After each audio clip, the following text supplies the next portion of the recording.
Mutta kyllä mä niin muistan mielenkiintoisen tilanteen vuonna 2018. Amru valittiin siis vuoden franchise-ketjuna. Ja me oltiin niin kuin valmistelussa, mutta me ei ollut vielä niin kuin varsinaisesti aloitettu niitä vetäytymistoimintoja. Ja silloinhan se tarina vielä oli, että Amrum kasvaa ja avaa hirveät määrät liikkeet tuonne maailmalle. Ja oltiinkin avattu niitä ja sä saat sen pokaalin. Että vitsi, mä tiedän nyt, niin tämä on nyt se lakipiste ja nyt tästä lähtee niin alamäki. Niin, että mä seison sen pokaalin kanssa siellä juhlimassa ja mä mietin, että hitto, mitä mun pitää seuraavaksi tehdä. Tällä kertaa Kasvukästissä kerrotaan parturipalvelu Amroomin tarinaa. Tampereella vuonna 2008 saatu ajatus miehille suunnatusta vuosijäsenyyteen perustuvasta parturipalvelusta kasvoi parhaimmillaan 8 maahan ja 2 mantereelle, kunnes tuli aika ottaa pari askelta taakse. Nyt alkamassa on uusi kovan kasvun ja kansainvälistymisen vaihe. Amroomin tarinaa meille on valottamassa lähes alusta alkaen mukana ollut ja nykyään yhtiön pääomistajiin kuuluva Markku Kosonen. Millaista on olla puikoissa, kun vauhti on kovaa, ja toisaalta miltä tuntuu peruuttaa, kun asiat ei menekään toivotusti.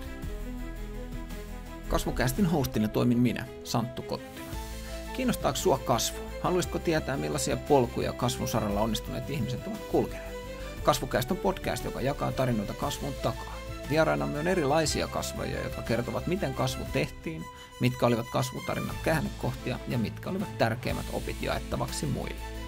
Kasvukäst, kasvutarinoita Suomesta. Kasvukäst ei olisi mahdollinen ilman kaupallisia yhteistyökumppaneitamme, joita ovat digitaalisen muutoksen tekijä Futurise, aidosti palveleva ja edullinen tilitoimisto Lemon Tree sekä asiantuntijoiden ja johdon osaamisratkaisujen edelläkävijä Barona Experts. Amroom on syntynyt disruptoimaan miesten parturimarkkinaa vuonna 2008. Siihen aikaan puhtaasti miehille suunnattuja parturiliikkeitä oli koko Suomessa alle 10. Koko ala käytännössä keskittyi naisiin ja miesten parturikokemukseen panostaminen tarkoitti yksittäisiä vanhoja tekniikan maailman lehtiä lukuisten naisten lehtien pinoissa. Ennen kuin mennään tarkemmin Amroomin tarinaan, niin tutustutaan meidän tämänkertaiseen kasvumatka-oppaaseen. Markku Kosonen, tervetuloa ja kerrotko vähän, kuka on Markku Kosonen? Ja kiitos, kun sain tulla tänne kertoa vähän meidän tarinaa.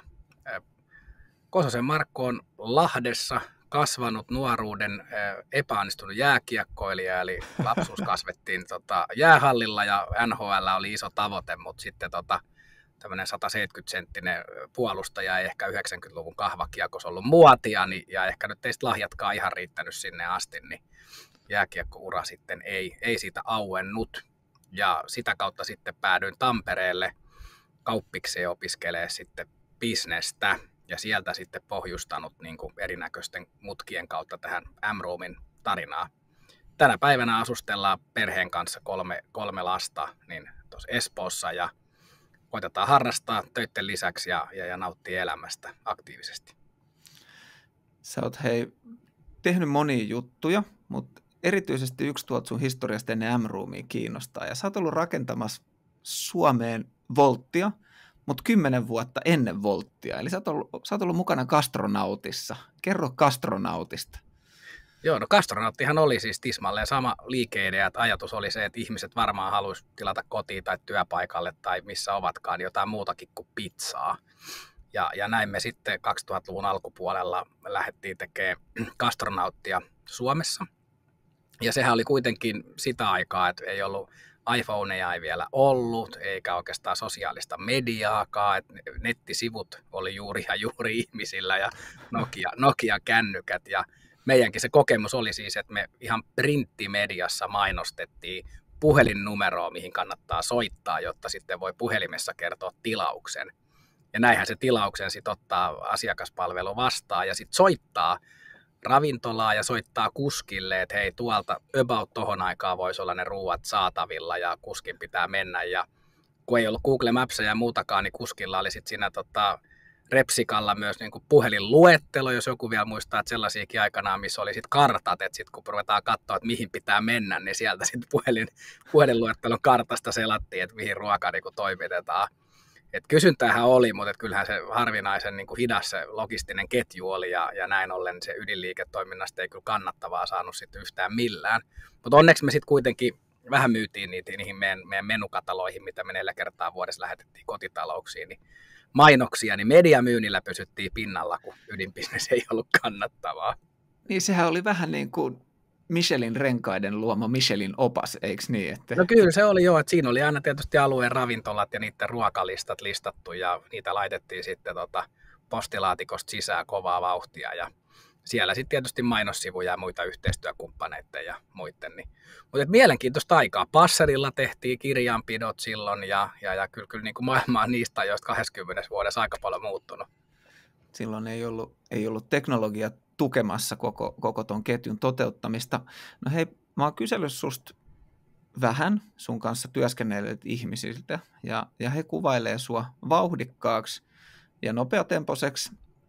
Ja sitten sanotaan, että susta löytyy myös molemmat ääripäät, että sä oot toisaalta tosi intensiivinen ja vauhdikas tekijä, mutta sitten toisaalta tykkäät myös rauhoittua luonnossa ja perheen parissa. Tunnistatko itsesi näistä kuvailuista? No kyllähän ei tuossa nyt voi olla tunnistamatta itseensä. Että kyllä tietysti kun on tämmöinen innostuja luonne, niin silloin kun innostuu asioista helposti ja on kauhean utelias, niin kyllähän se vie mukanaan ja silloin sitten varmasti on aika intensiivinen ja ei ehkä osaa siinä kohtaa sitten välttämättä aina jarruttaakaan. Ja sitten taas toisaalta joku hanko ja etenkin talvella, kun siellä ei ole ketään muuta, niin se on sitten sellainen paikka, mihin voi mennä maadottumaan ja polttaa takas puita ja lukea kirjaa ja olla rauhassa. Että kyllä niitä molempia niin kuin kaipaa. Ja nyt sitten tietysti tässä vanhemmilla päivillä jopa niin kuin joogaa ruvennut harrastaa, että pystyy sitten olemaan niin kuin rauhassa ja miettinyt, että pitäisikö mun mennä ainakin hiljaisuuden retriitille, missä ollaan vaan hiljaa. Että kyllä ääripäistä ehkä mä nautin sitten jotenkin, että hakee ehkä vähän aina jokaiseen ääripäähän. Yksi aika hauska tarina, jonka yksi näistä haastateltavista jako liittyi siihen, että nuori opiskelija Markku vähän tylsistyi englannin tunnilla ja sitten alkoi tapahtua ihan parissa tunnissa. Muistan ehkä tapauksen.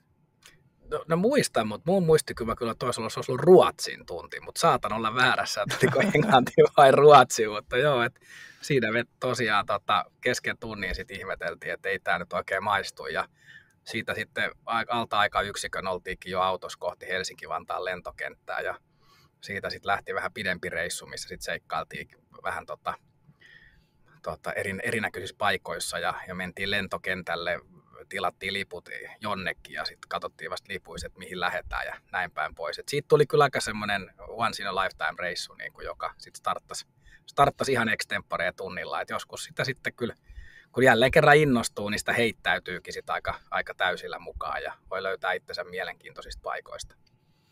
Tämä taustahaastateltava kertoo, että tässä hyvin tämä sun vauhdikkuus ja nopea tylsistyminen paiskas kättä, kun te tosiaan lähditte niin kuin hetkessä sinne reissuun, mutta sitten jo seuraavana päivänä tuli lomakohteesta soitto, että täällä tylsistytään ja sitten piti keksiä jotain muuta kuin se alkuperäinen reissu. No joo, kun me päädyttiin Los Gigantesiin, jos me huomattiin, että se olikin vähän eläkeläispaikka, niin parikymppistä kaveria, kun löysi itsensä sieltä, niin se ei ehkä ollut hirveän hyvä sijainti, niin siitä sitten koitettiin päästä laivalla Afrikkaan, mutta siihen aikaan vuodesta ei laivoja enää kulkenutkaan, niin sitten erinäköisten sattumien summana päädyttiin mielenkiintoinen reissu pitkin Eurooppaa ja sitten viimeinen etappi oli suoraan takaisin Tampereelle haalaribileisiin, että se oli sitten sen reissun niin kuin viimeinen etappi. No niin. No mutta hei, mennään sitten M-Roomiin, eli tosiaan M-Room on perustettu vuonna 2008, ja sä tulit mukaan alun perin pääkaupunkiseudun franchise-yrittäjäksi vuonna 2010. Tuossa kohtaa M-Roomeja oli vasta 3 liikettä. Miten ihmeessä sä päädyt tällaiselle alalle sun taustalla, ja miksi sä uskoit tähän yritykseen ja ideaan? No joo, siis siinähän kävi niin, että kaverit, jotka oli M-Roomin perustanut ja siihen aikaan mä olin tosiaan messukeskuksessa töissä ja tutkin niin kuin parturialaa ja mun piti järjestää Pasilaa sit parturialan tapahtumaa ja silloin mä sitten tietysti rupesin tutkimaan niitä toimialarakenteita ja hyvin muistan, että jäi mieleen, että on kuitenkin niin kuin peruspalvelu, eli karva kasvaa, ihan sama, että onko lamassa tai taloudessa tapahtuu mitään, niin se karva kummasti vaan tuppaa kasvaa. Ja näitä on joka puolella, niin alan keskikoko oli 1,8 henkeä, eli siis täysin fragmentoitunut toimiala ja ketjuja jonkun verran. Ja sitten taas ennen kaikkea niin kuin miehet oli jäänyt siellä kokonaan niin kuin hoitamaan, että miesten parturiliikkeitä oli tosi vähän. niin ei siihen munkaan niin kuin markkinatutkimukseen ja sit ihan sen ihmeempää isompaa, että mä mietin, että no tossa on niin kuin tilaa. Ja sitten mä ajattelin, että no kyllähän nyt kai näitä voi sitten ruveta laittaa. Et muista hyvin niinkin naivisti, kun silloin Sedu Koskinen oli voimissaan. Mä ajattelin, että no jos Sedu on laittanut 50 ravintolaa, niin kai nyt näitä voisit laittaa Suomeen saman verran. Että miksei sitten tekisi niin kuin toisella toimialalla Seduja. Mutta sulla ei sitten oikeasti niin kuin konkreettisesti ollut juurikaan kokemusta tästä alalta, ja tämä tuli hyvin sitten ilmi ihan ensimmäisissä rekrytoinneissakin. Mites ne meni? Miten sä sait rekrytoitua partureita ilman parturialan kokemusta? No joo, sitten tietysti kun saatiin vuokrasopimus tehtyä siinä kesällä 2010 ja Kamppiin oltiin avaamassa ensimmäistä liikettä Helsinkiin ja sinne tarvittiin 5 parturia ja 5 hakemusta tuli. Ja sitten kun mä lähdin niin haastamaan, niin mä tajusin, että hitsi, että enhän mä osaa arvioida, että osaako nämä henkilöt leikata, koska niin mä oon ollut asiakkaana parturissa, mutta en mä osaa sanoa, että kuka osaa ja kuka ei osaa leikkaa, niin mun piti sitten soittaa meidän perustajat Tampereelta paikalle, että jos te tuutte nyt katsoa, että osaako nämä meidän hakijat leikkaa, niin mä voisin arvioida tätä persoonallisuutta ja tosiaan kun 5 tarvittiin, 5 haki, niin meillä oli kyllä sellainen, että kaikki, ketkä haki, niin pääsi töihin. Että kaikki osasi selkeästikin tarvittavan hyvin leikata. Joo. Käydään vielä tuo M-Roomin alkuvaiheiden liiketoimintamalli läpi, eli se siis perustui jäsenyyteen. Joo, eli siinä oli muutamia sellaisia erilaisuuksia, joita ei ollut. Eli nimenomaan tämä vuosijäsenyys, että maksat kiinteän summa, ja sitten se on voimassa vuoden ja voit käydä vaikka joka päivä parturissa. Ja tämähän tietysti kuulostaa vähän hassulta lupaukselta, mutta kun me tiedetään, että ei se karva kasva määräänsä enempää, niin se oli niin kuin laskettu sen, että se on se 4-6 viikkoa rytmi, joka tarkoittaa X määrää vuodessa leikkauksia. Mutta sitten tietysti jollain, jolla on tarve tulla vähän useammin, niin se sitten tulee useammin, mutta keskiarvo näin. Ja se oli tosi toimiva malli, millä me lähdettiin silloin. Ja muutenkin tietysti sitten erottauduttiin sillä, että oltiin puhtaasti miehille suunniteltu. Että se ei ollut niin kuin kampaamo, vaan nimenomaan parturi. Joo. Silloin kun sä lähdit tähän mukaan, niin nuorella miehellä, oliko rahkeista vai uskalluksesta vai mistä oli kyse, mutta sä halusit kaverin mukaan sitten. No joo, että tosiaan niin kuin puhuttiinkin siitä, että vauhtia ja kun innostuu jostain, niin tosiaan mä tapasin nämä M-Roomin perustajat silloin iltapäivästä. Me oli palaveri messukeskuksessa ja he sitten tosiaan kyseli, että olisiko jotain, tunnenko ketään, joka voisi aloittaa franchisingin Helsingissä. Ja kyllä se oli ihan kotimatkalla sen palaverin jälkeen, kun mä ajelin kotiin Mekelinin katuun, muistan varsin hyvin. Mä no hitto, että mähän voisin ruveta. Ja tietysti siinä vaiheessa tiesin realiteetin, että mulla ei ollut penniikä rahaa. Mä olin just ottanut asuntolainan 100% velkavivulla, vanhemmat oli taannut ja autokin oli vielä autolainalla ostettu. Että tosiaan niin kuin mietin, että no varmaan mä nyt sohvan jo, jos mä telkkarin myyn, niin niistä ihan hirveästi saa rahaa, että silleen varmaan vielä parturiliikettä laittaa pystyyn. Ja mä soitin sitten siitä Mekelinin kadulta Antille, joka edelleen on mun yhtiökumppani ja lapsuuden ystävä. Ja Antin kanssa oltiin aikaisemminkin itse asiassa mietitty muutamia bisneksiä, että oltaisiin lähdetty pystyyn. Ja Antti on taas 3. sukupolven perheyrittäjä ja tehnyt sijoituksia, että on ollut sitten niin kuin enkelinä ja monessa mukana. Niin mä soitin Antille, että nyt se löytyy, että mä ajattelin, että me voitaisiin ruveta leikkaa hiuksia.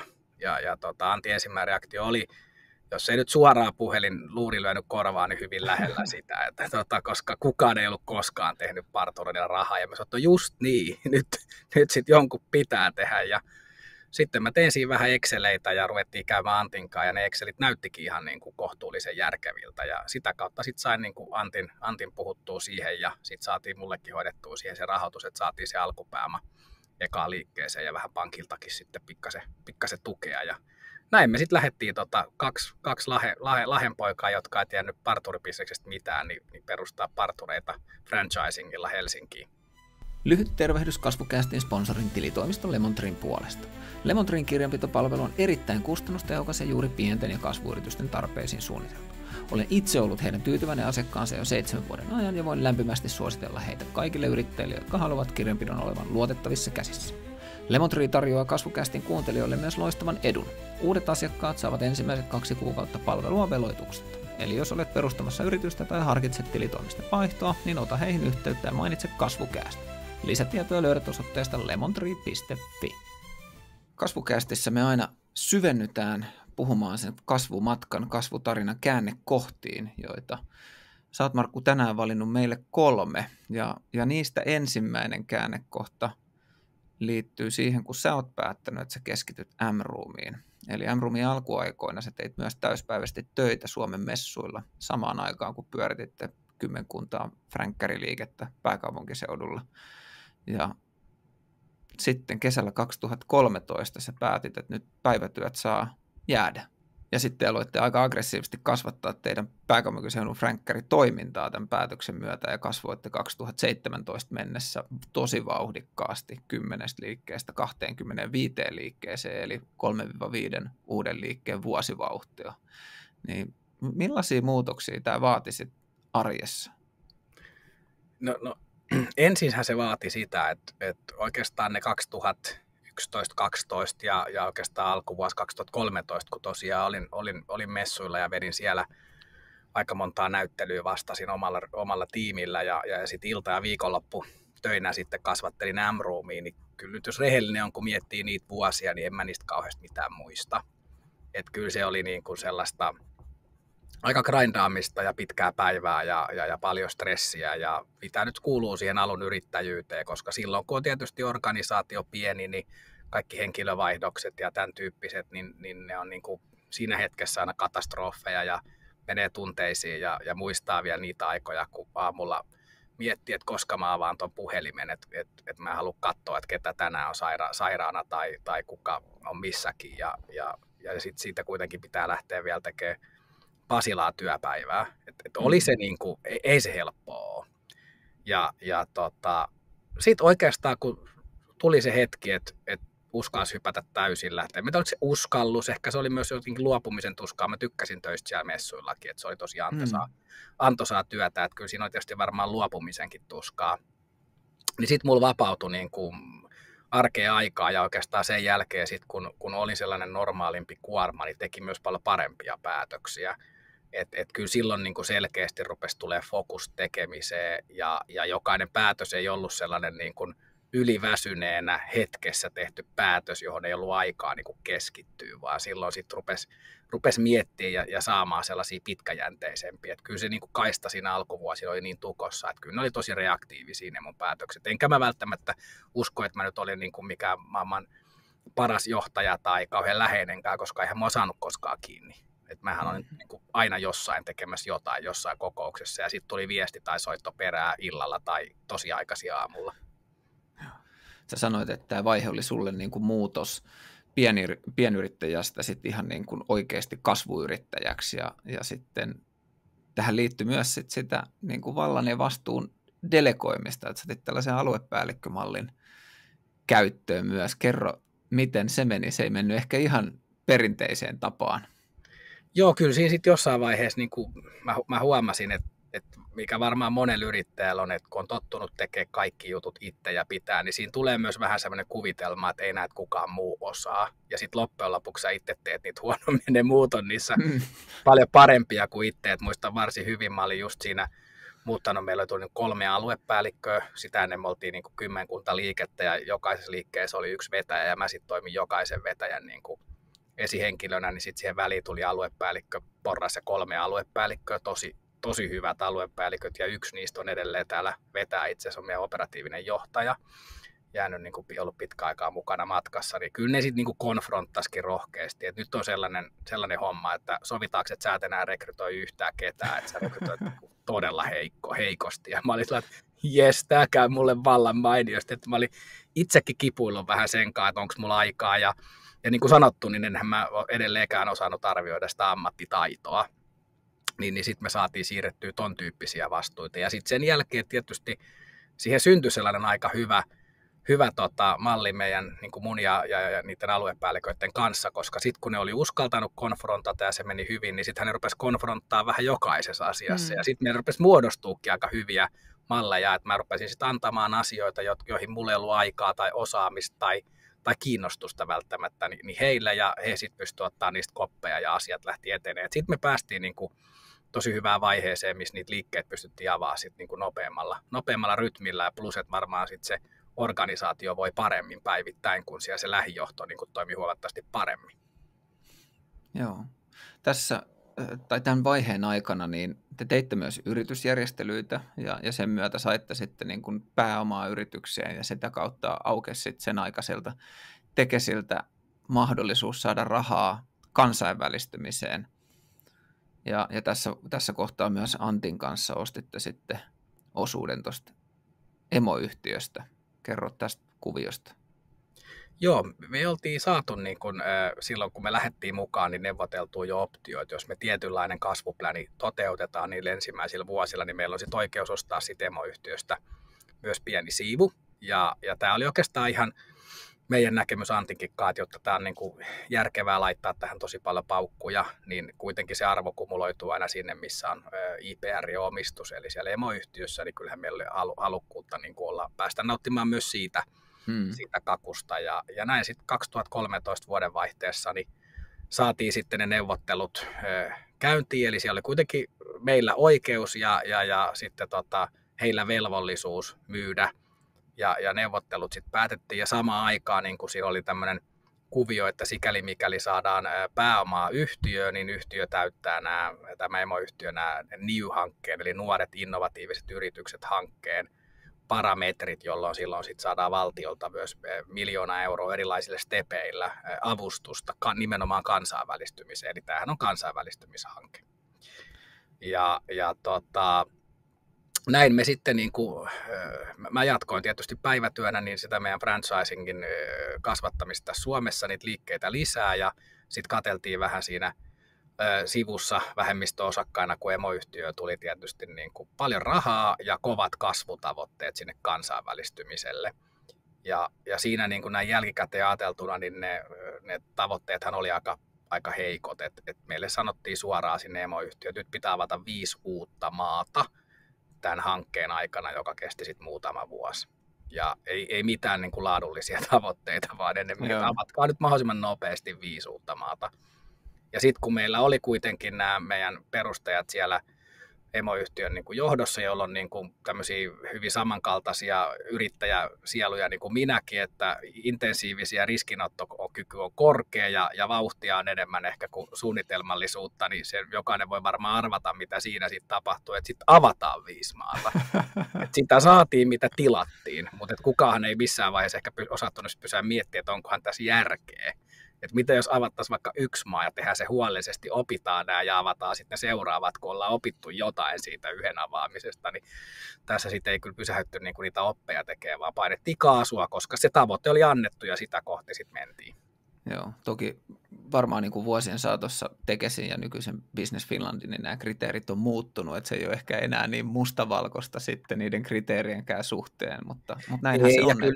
Ja hyvässä hengessä siis edelleenkin ollaan heidänkin kanssa keskusteltu, ja kyllähän sieltä on ihan myönnettykin, että M-Room oli niin kuin historian ensimmäinen palvelualayritys, että ei sielläkään ollut varsinaisesti niin kuin osaamista ja kokemusta, koska ei tätä ollut Suomesta käsin tehty ennen, että palvelubisnes ja vielä franchisingilla niin ei ollut mitään mallia, että kyllä tässä niin kuin pioneerihommissa oltiin ja onneksi nyt on sitä ainakin jotain kokemuksia jo sit saatu tästäkin ja ehkä sitten jollekin toiselle voidaan antaa jotain oppia, mitä ei kannata tehdä. Mutta tosiaan niin kuin se tuossa introssa mä mainitsin jo, niin te sitten oikeasti, niin kuin säkin sanoit, että sittenhän me avattiin niin 2 mantereella ja 8 maahan. Missä kaikkialla te olitte ja minkä verran liikkeitä oli parhaimmillaan? No joo, että ensimmäinen avaus oli Saksaa, Berliiniin ja Berliinissäkin parhaimmillaan taisi olla 4 liikettä pyörimässä. Sehän on sellainen todella mielenkiintoinen niin kuin, kulttuurien sekamelska, ei ehkä edusta perussaksaa. Joku joskus sanoi jälkikäteen, että älkää menkö Saksaa, ja jos menette Saksaan, niin älkää missään nimessä Berliiniin, joten siis Berliinihän me menimme, että se on mielenkiintoinen markkina. Espanjaa, Malaga, Fuengirola-alueella, siellä oli 2 liikettä.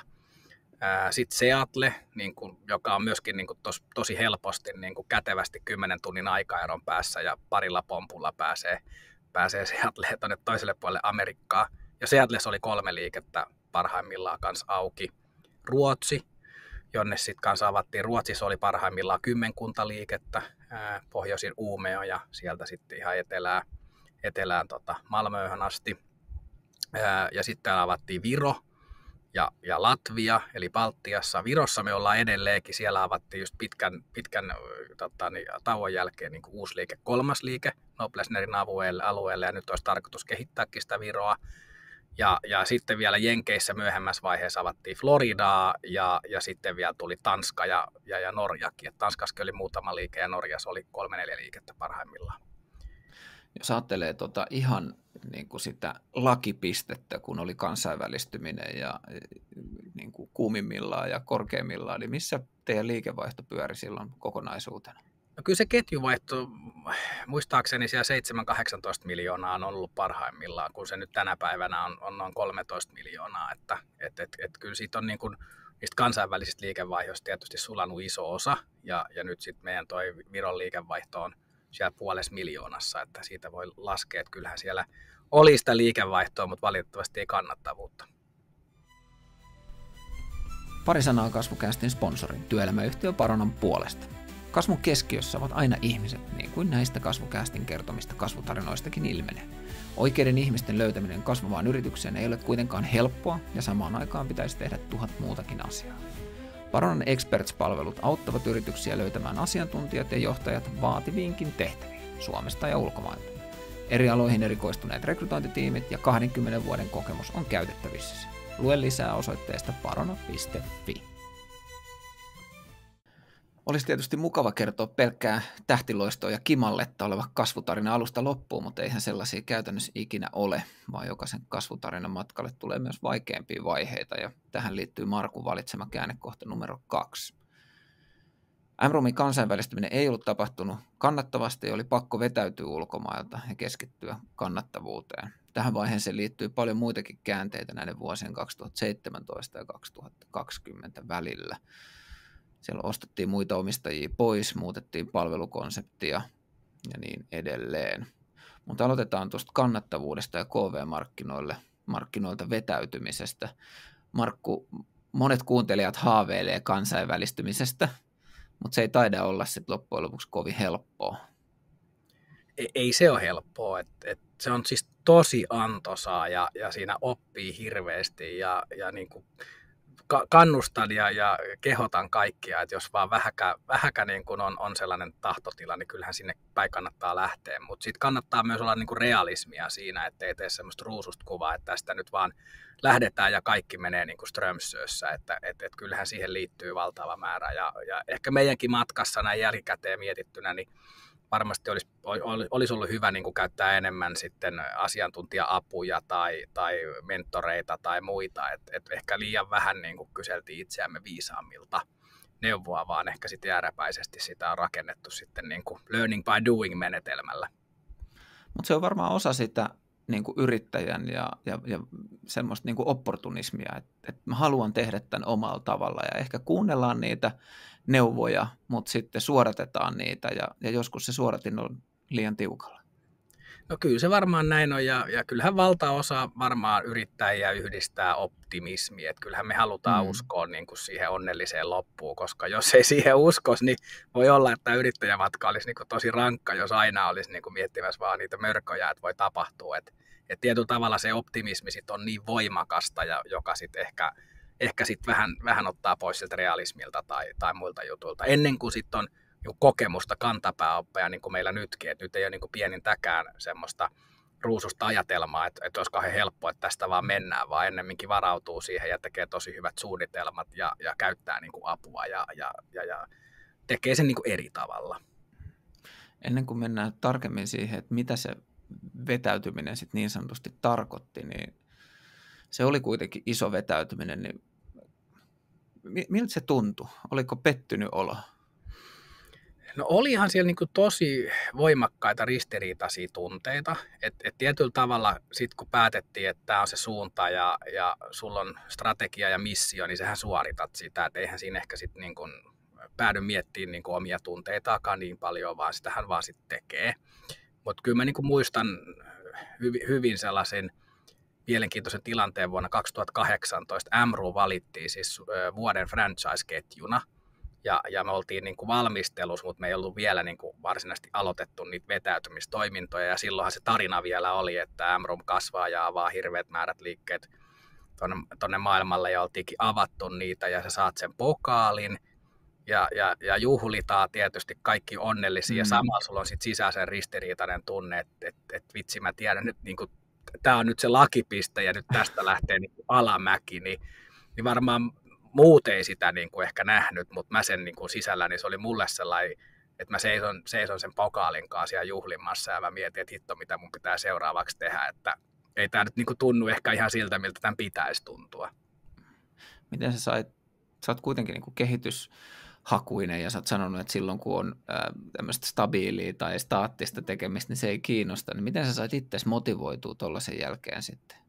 No mutta sehän oli kauhean motivoivaa, koska piti lähteä rakentamaan kokonaan uutta organisaatioa ja lähteä tekemään valtava määrä niin kuin kehityshankkeita. Et tietyllä tavalla sitten se fokus siirtyi niihin kehityshankkeisiin, että nyt lähdetään ihan puhtaasti niin kuin rakentaa konseptia uusiksi ja operointikyvykkyyksiä ja uutta porukkaa, johtoryhmää ja kaikkea, niin kyllähän siinä oli niin valtava määrä tekemistä, että ei siinä käynyt aika yhtään pitkäksi. Ja mä olin kyllä tosi motivoitunut siihen, että tietyllä tavalla se fokus siirtyy eri asioihin. Joo. Jotta tämä niin kuin muutoksen voimakkuus tulee varmasti selväksi, niin sä mainitsit tuossa edellisen käännekohan yhteydessä, että siinä teidän niin sanotussa kansainvälistymisen lakipisteessä liikevaihto oli melkein 20 miljoonaa, mutta sitten kun siitä otettiin nämä ulkomaan toiminnot pois, niin mihin koko luokkaan sitten päädyttiin, kun kaikki nämä toiminnot olisi niin, nyt me ollaan oltu sitten tässä vähän päälle 10 miljoonaa euroa toi ketjuvaihto ja nyt tultu siihen viime vuonna se noin 13 miljoonaa, että kyllähän sieltä sitten niinku paljon lähti. Mutta se mikä hyvä tietysti on ollut, että Suomessa se niinku liikevaihtoluokka on pysynyt aika stabiilina. Ja nyt me ollaan sitten viime vuosina niinku panostettu tosi paljon siihen kannattavuuteen. Nyt ollaan kyllä tosi hyvällä kannattavuudella ja muutenkin operaatio on niinku tosi sujuva ja datalla johdettu ja teknologiaplatformikin on tällä hetkellä niin kuin todella hyvässä kunnossa. Oliko se strategian muutos, minkä te tässä kohtaa teitte, niin pääpiirteittäin se oli siis keskittyminen kannattavuuteen ja vetäytyminen?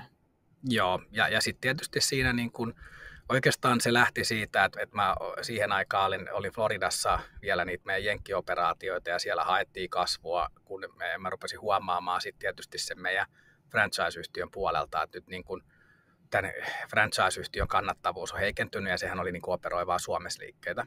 Että se meidän Antti ja mun franchise-yhtiö oli noin puolet ketjun liikkeestä kuitenkin, että me oltiin niin kuin merkittävä peluri Suomessa ja ketjulle tietysti tärkein asiakas. Ja sitten käytännössä niin kuin istuttiin alas sitten sen meidän emoyhtiön omistajaporukan kanssa ja todettiin, että nyt on niin kuin pakko lähteä tekemään jotain muuta ja käytännössä sitten siinä kohtaa tehtiin niin kuin päätös omistajaporukalle, että musta tulee sitten koko ketjun toimitusjohtaja ja ei sekään nyt niin kuin ihan tietysti sitten niin kuin muita mutkitta sekä päätös mennyt, että siinä oli kuitenkin muitakin omistajia, joillekin se ei sitten ollut ehkä niin mieluinen päätös ja yksi omistaja siitä sitten ostettiin pois sen lopputulemana, mutta muu loppuporukka oli kyllä sitten sitoutunut tietysti muutokseen ja sitten me lähdettiin kehittämään uutta organisaatiota ja mä rupesin palkkaa Helsinkiin sitten sinne headquartersiin vähän porukkaa. Samalla myös lähdettiin ihan tekemään uusi hallitus ja rekrytoitiin hallitukseenkin niin kuin ulkopuolisia tosi kovanimisiä kavereita, jotka sitten lähti auttaa meitä tälle muutosmatkalle.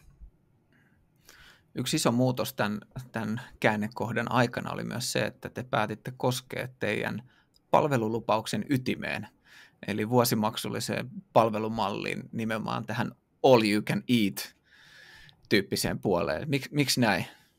No siinä oli käynyt sellainen, että kun me silloin 2010 ja silloin alkuaikoina lähdettiin tähän, että käy vaikka joka päivä. Ja meidän se ajatus oli, että no ne käy keskimäärin sen 90 kertaa vuodessa. Ja mä väitän, että M-Room oli myös niin kuin tosi iso osa sitä, että miehet rupesivat oikeasti niin kuin kiinnittää huomiota hiusten leikkaamiseen, koska silloin 2017 kun me lähdettiin muuttaa tätä, että se ei ollutkaan enää niin kuin, että käy niin paljon kuin jaksat, niin meidän se keskimääräinen jäsenasiakas on ruvennut käymään 16-17 kertaa. Wow. Eli käytännössä oli melkein niin 60-70% enemmän niitä käyntejä, ja me ei tietenkään oltu pysty viemään niitä hintoihin, vaan hintoja oli korotettu sit inflaatiovauhissa tai vähän enemmän, niin se meidän niin kuin jäsenien keskihinta oli vaan rapautunut. ja siinä kohtaa niin kuin kuitenkin meidän koko niin kuin liikevaihdosta yli puolet oli jäsenleikkauksia. Niin siinä ei niin kuin tarvinnut sit kuitenkaan ihan järjettömän suurta matematiikkaa katsoa, että tässä on pakko tehdä jotain ja vaikeitakin leikkauksia. Eli käytännössä me sitten jouduttiin, niin kuin, kun me muutettiin se, että se onkin rajat on, eli tietty maksimimäärä, mitä saa käydä sitten vuodessa, niin käytännössä me tiedettiin jo etukäteen, että nyt me tullaan niin kuin saavutettuja etuja aika isolta osalta porukkaa, joka todennäköisesti on se kaikki kovin huutajaporukka, ja niinhän siis sitten kävikin, että niin kun siellä sitten aikamoinen määrä ihmisiä veti kyllä herneet väärää sijaraimeen, mutta se oli vaan pakko tehdä, koska muuten me ei oltaisi säilytty hengissä. Mutta eikö tämä varmaan taas palautuu ihan tähän yritystoiminnan ytimeen, että palvele oikeita asiakkaita ja hankkiudu eroon vääristä asiakkaista? No kyllä se menee, mutta tietysti ei se ollut, kyllä me sitä varmaan tehtiin se niin kuin vuosi liian myöhään, että väittäisin, että monessa bisneksessä niin tällaiset on niin vaikeat päätöksiä, että niitä varmaan jaakataan sitten vähän turhakin kauan. Että oli sitä niin kuin puhuttu ja mallinnettu Exceleissä ja tehty, ja sitten se oli oikeastaan, kun mä otin sitten sen koko ketjun toimitusjohtajuuden ja palkkasin siihen uutta talouskaveria ja uutta markkinointi- ja tekkikaveria, niin sitten me saatiin niitä laskelmia ja sit se oli vaan niin kuin tehtävä. Ja aika hyvin ne meidän oletukset, että varmasti 20% meidän asiakkaista suurin piirtein tai niistä jäsenistä varmaan jättää meidät, niin kyllä se niin kuin toteutui. Ja eihän me oltaisi haluttu niitä pois meiltä, me oltaisiin vaan haluttu ne toimimaan niin kuin sellaisella mallilla, mikä on myös meille kannattavaa. Kyllä mä muistan silloin, että kun me tehtiin muutos, niin mun viikko kyllä puhelin soi koko ajan ja varmasti syntyi jotain viharyhmiä myös jonnekin Facebookiin, että boikotoidaan tai jotain. Mutta yhtä lailla moni asiakas kyllä palaski, koska edelleen se meidän palvelutarjoama ja muu oli tosi kilpailukykyinen. Ja sä kerroit myös näistä aika härskeistäkin väärinkäytöksistä, minkä te pystyitte datasta näkemään, että ei se nyt ihan päivittäin käyty leikkaamassa, mutta osa otti tämän hyvin vakavasti. Meillä Kalliossa yksi herrasmies huomattiin, että oli käynyt 108 vai 109 kertaa vuodessa parturissa ja kiinteällä hinnalla, niin siinä kun sitten laskee, että joku 5 € per kerta jää palvelulle ja siinä on vielä alvit sisässä, että 4 € alvin jälkeen, niin tuntihinta oli kyllä aika alhainen. Mutta tukka oli mintissä. Tukka oli varmasti mintissä ja kyllä henkilökunta tiesi kyllä tämän henkilön ihan varmasti, koska se siellä melkein joka päivä pyöri liikkeessä. Että hyvä, ettei kuulunut kalustoa. No sä mainitsit tuossa aikaisemmin näistä omistajajärjestelyistä, joita olette tehnyt pari vuotta aikaisemmin, mutta sitten syksyllä 2020 teitte aika merkittävät ja isot omistusjärjestelyt. Kerro tästä. Joo, silloin 2020 tietysti keväällä korona ja silloin tuli toinen tietysti sellainen, että meiltäkin katosi yön yli niin kuin puolet liikevaihtoa, kun lähdettiin rajoittaa.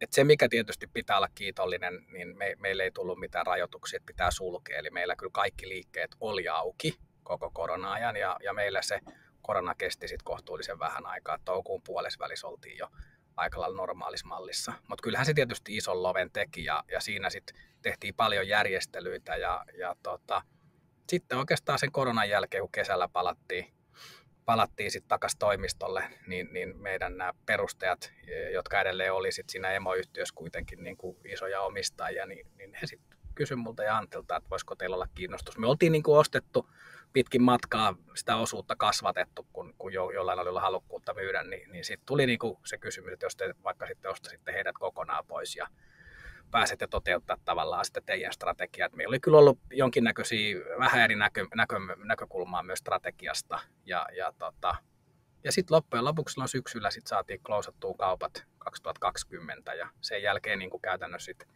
me ollaan Antin kanssa omistettu 2 sit koko ketju. Meillä tietysti sit on edelleen niin kuin franchise-yrittäjiä ketjussa, mutta meillä tietysti niin kuin oli se meidän oma franchise-pohja, niin valtaosa sit liikkeistä oli niin kuin meidän. Ja sittenhän me lähdettiin sitä rakennetta kokonaan sitä konsernirakennetta uudistuu ja sekin on mielenkiintoista, että 2020 kun aloittaa konserninjärjestelyt, niin nyt saatiin viimeinen fuusio maaliin heti niin 2024-2025 vuoden vaihteessa, että ne on kanssa pitkäaikaisia prosesseja, kun lähdetään sitten tekemään fuusioita ja konsernirakenneuudistuksia. Tämä käännekohta tässä sun tarinassa päättyy siis käytännössä tuohon 2020 loppuvuoteen, 2021 alkuvuoteen.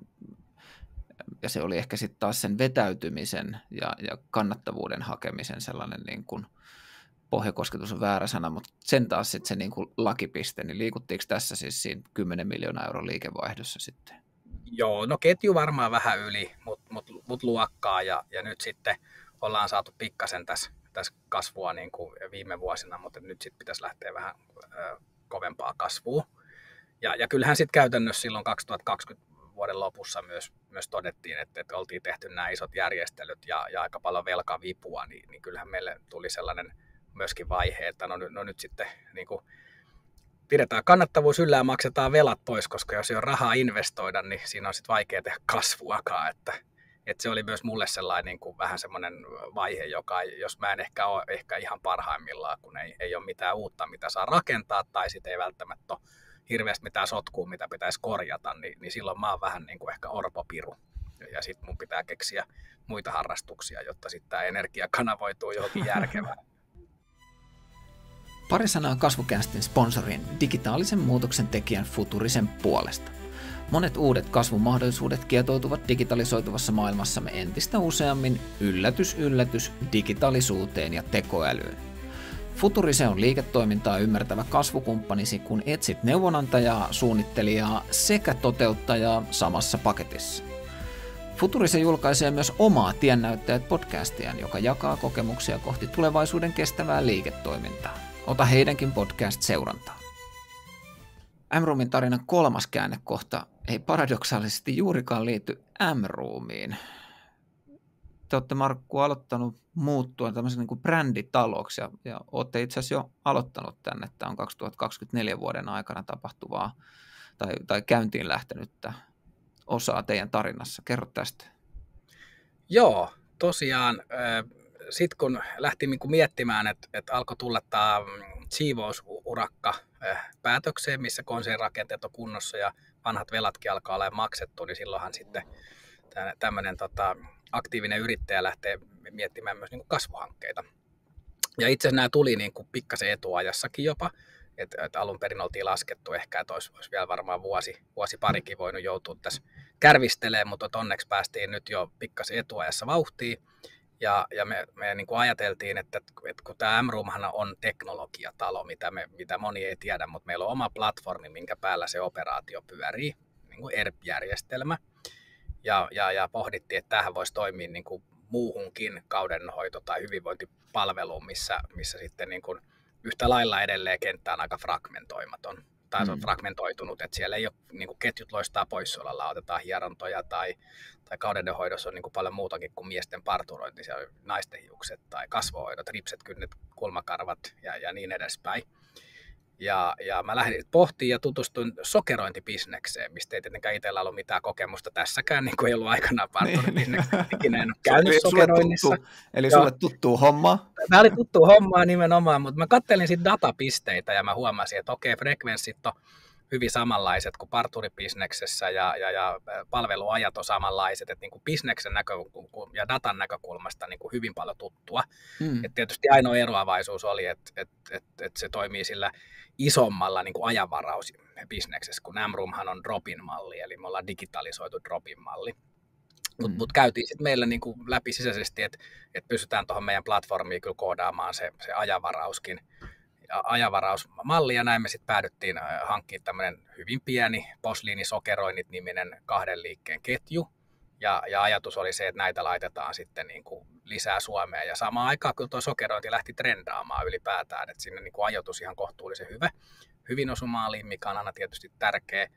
Ja aika nopeasti me huomattiin, että joo, että tämä meidän platformi toimii. Ja siitä sitten tulikin se ajatus, että hei, että meidänhän kannattaa ottaa, niin kuin härskisti kopioidaan Noholta liiketoimintamalli, eli Nohohan on myös tämmöinen ravintoloiden niin kuin bränditalo, niin me haluttiin sitten tehdä niin kuin tämän meidän niin kuin kauneus- ja hyvinvointipalveluiden bränditalo, jonka nimi sitten hienosti lanseerattiin lokakuun 1. päivä viime vuonna, tuossa muutama kuukausi takaperin LFG Brands, ja LFG tulee sanoista Life Feels Good, eli me halutaan niin kuin pitää siitä, että elämä olisi niin kuin ihanaa, ja sen lisäksi, että se on ihanaa meidän asiakkaille, niin se olisi myös ihanaa meidän niin kuin palveluntarjoajille ja työntekijöille. Et liian moni tällä alalla niin kuin tekee tätä palvelua ja asiakkaat tykkää, mutta sitten ehkä niin kuin se yritystoiminta ei anna sit niin paljon hedelmää, että voisi nauttia sit myös siitä elämästä se palvelun tarjoakin, niin tätä me halutaan niin kuin muuttaa, ja tämä on se meidän niin kuin visio ja missio, että me halutaan niin kuin kaupallistaa ja tuoda tämä koko toimiala niin kuin ammattimaisemmaksi ja yhteiskunnallisestikin varten otettavammaksi. No, tämän strategian valintaan liittyy vahvasti myös ne teidän ekasta kansainvälistymisestä yrityksestä saadut opit. Ja siis se, että kansainvälistyminen ja kasvu ylipäätänsä vaatii aika paljon rahaa. Joo, kyllä se niin on, että sillä ekalla kansainvälistymisellä toki niin kuin lähdettiin ihan liian moneen markkinaan, että siinä välissä niin kuin oli vähäiset, vaikka saatiin valtiolta se 1 miljoona euroa, niin se on kuitenkin kansainvälistymisessä niin kuin tosi pikkurahoja, ja sitten se me jaetaan niin kuin 2 mantereilla ja useaseen markkinaan, että saatikkaan, että se olisi laitettu yhteen, mutta kyllä se myös mun ajatus oli siinä koko ajan, että seuraava kerta kun lähdetään, ja varmasti lähdetään, koska niin kuin mission is not accomplished, joten olemme vielä niin kuin tällä samalla missiolla, kansainvälistymismissiolla, niin halutaan olla siis merkittävästi isompi peluri. Ja tässä multibrand-strategiassa me pystytään niin kuin kasvattaa meidän kokoluokkaa helposti 30-50 miljoonaa vielä Suomessa. Ja sitten me ollaan niin kuin sen kokoluokan peluri, että sitten seuraavien markkinoiden niin kuin tekeminen ei ole ehkä meille enää niin iso loikka. Et monesti mä oon niin kuin puhunut tästä, kun on käynyt sparrailemassa ja keskustelee muiden yrittäjien tai yritysten kanssa, että kyllä kun Suomi lähtee ja vaikka lähdetään Ruotsiin, niin Ruotsi on jo 2-3 kertaa isompi markkina, niin se on niin kuin hirveä ponnistus. Et kun Suomi on tämmöinen pieni markkina, niin meille ne kansainvälistymiset on aika isoja loikkia. Et se on ihan eri asia vaikka olla Saksassa, ja jos sä oot Saksan isoin yritys, niin siitä sitten lähteminen niin kuin pienempää markkinaa, niin se ei ole enää niin iso ponnistus kuin Suomesta vaikka lähteminen.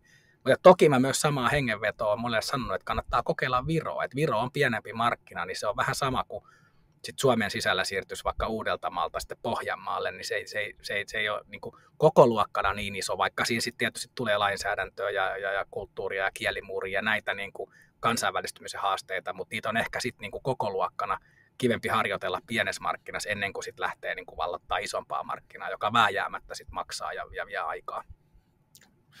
Sä tätä käännekohtaa kutsuit myös tämmöiseksi niin kuin multibrand-strategiaksi, ja yksi osa tätä on sitten teidän palveluvalikoiman laajentumisen lisäksi myös se, että aiotte keskittyä oman tuotebisneksen laajentamiseen. M-Roomillahan on oma private label ollut jo vuodesta 2010, mutta nyt olisi jotenkin tarkoitus kasvattaa. Minkälaisia tavoitteita ja suunnitelmia tähän liittyy? Joo, kyllä meillä on ajatuksena, että kaikille brändeille, mitä me operoidaan, niin sinne jotain omia private label-tuotteita tehdään. Että nyt esimerkiksi Posliinille lanseerataan meidän uudet tuotteet ensimmäiset niin tässä helmikuun lopussa, eli ihan pian. Meillä on jo niitä tuotteita, eli sokereita löytyy täältä hyllystä, mutta ei ole vielä lanseerattu, ja sinne sitten kehitetään omia tuotteita. Et me nähdään niin kun siinä monia hyviä asioita. Sen lisäksi tietysti, että kosmetiikassa on hyvät katteet.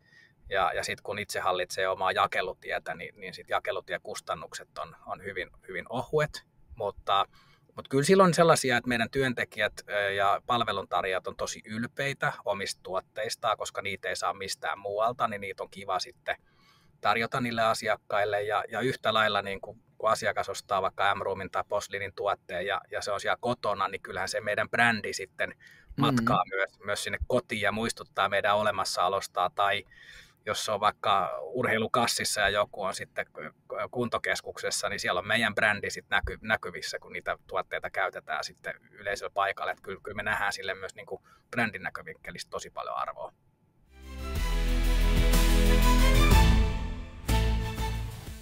Vedetään vielä lopuksi vähän yhteen, missä ollaan ja mihin M-Room vielä seuraavaksi suuntaan. M-Room on kiistatta ollut se toimija, joka on niin kuin luonut miesten parturigenren Suomeen. Alussa mainitsin, että M-Roomin perustettaisiin miehille suunnattuja partureita oli Suomessa alle 10, mutta nyt sä, Markku, arvioit, että niitä on jo reilusti yli 200, joista 60 on M-Roomin toimipisteitä. Ketjuna te olitte 2024 lopussa 13 miljoonassa eurossa. Mihin tämä nykyinen strategia teidät vie? No kyllä me nyt tässä seuraavalla strategiakaudella, millä nyt ollaan just aloittamassa, niin kyllä me halutaan sinne 25-30 miljoonaa ja tässä kohdassa edelleen toimitaan sitten kotimaisella markkinoilla, eli pääsääntöisesti Suomesta ja tällä meidän multibrand-yrityskauppastrategialla. Ja yhtä lailla me sitten operoidaan Virossa, missä ollaan jo M-Roomilla oltu 10 vuotta ja siellä sitten haetaan kasvua. Eli koko ajan kuitenkin treenataan Viron markkinassa myös sitä niin kuin kansainvälistä kyvykkyyttä ja pitää olla materiaalit eri kielillä ja huomioida näitä asioita, jotta sitä seuraavalla strategiakaudella niin voidaan lähteä sitten kovempaa kasvua ja silloin kyllä Suomen rajat tulee jo vastaan, niin silloin sitten pitää painaa kasvua jo muuallekin kuin vaan Suomeen ja Viroon. Sä vähän mainitsit tuossa äskeisessä osiossa, että sä näkisit, että sit kun te olette siellä yli 35 miljoonan euron kokoluokassa, niin sitten ne teidän omat muskelit siihen kansainvälistymiseen on huomattavasti paremmat, niin ajattelet, että se tulee vastaan sitten voimalla se kansainvälistyminen siinä vaiheessa. No sitten tietysti muskelit on jonkinnäköiset, mutta sittenhän aina niin kun näitä suunnitelmia tehdään, niin kyse on oikeastaan vauhdista, että kuin nopeasti. Että sitten tietysti niin pitää katsoa rahoituksen lähteet ja kaikki muut, että mitä nopeammin haluaa kasvaa, niin sitä enemmän se yleensä tuppaa vaatii pääomia ja rahaa ja jostainhan niitäkin sitten on aina hankittava. Kun me tätä nauhoitetaan helmikuussa 2025, niin te olette juuri julkaissut yrityskaupan, ja se itse asiassa itsessään vie teidät jo tuosta 13 miljoonassa, niin melkein 20 miljoonaa. Kerrotko tästä? Joo, eli jälleen kerran me ollaan nyt tosiaan M-Roomia ja Posliinia pyöritetään tänään, ja nyt sitten ollaan lyöttäydytty yhteen Blue Lagoon-nimisen kaudenhoitoketjun kanssa, joka on niin kuin omassa kaudenhoitokategoriassaan markkinajohtaja Suomessa 10 liikkeellä, noin 5 miljoonan euron liikevaiholla. Ja Blue Lagoon toimii PK-seudulla ja Turussa ja Tampereella, eli siellä on vielä niin kuin paljon otettavaa, kun katsotaan, että isoja kasvukeskuksia on vielä niin kuin kokonaan koskematta, ja näissä nykyisissäkin alueellisilla on kehitettävää. Ja siihen me nyt sijoitettiin, ja siellä lähdetään sitten hakemaan kasvua Blue Lagoonille, ja se liittyy tähän meidän LFG-brändiperheeseen, ja tosi niin kuin mielenkiintoisen äärellä, että tämä oli tietysti meille niin kuin iso loikka, kun hypättiin niin kuin suoraan markkinajohtajan kyytiin, ja nyt sitten tietysti integroidaan vähän toimintoja ja koitetaan auttaa sitten siinä kasvussa, tuodaan vähän meidän teknologiaa ja markkinointiosaamista. Et siellähän niin kuin moneen asiaan ei tarvitse tietenkään niin kuin puuttua, että siellä on tosi hyvää porukkaa töissä ja hyvät prosessit, että sielläkin on päästy jo niin kuin tosi pitkälle, mutta tällä yhteistyöllä me uskotaan, että me voidaan vielä Blue Lagoonkin vähintään tuplata Suomessa.